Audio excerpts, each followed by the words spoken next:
Pascual at anak nito kay Casey Concepcion nagkita na. Piolo emosyonal.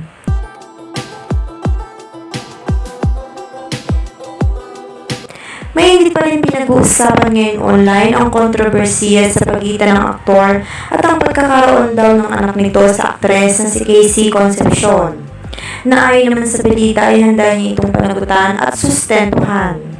Maging si Piolo raw ay nagulat sa naging revelasyon na ito ni Casey sa pagkakaroon nila ng anak. Sana raw ay noon pa niya ito nalaman upang sana'y nakasama na niya noon pa ang kanilang anak. Paglilinaw pa ni Piolo, wala raw siyang galit kay Casey kahit itinago niya ito ng matagal na panahon.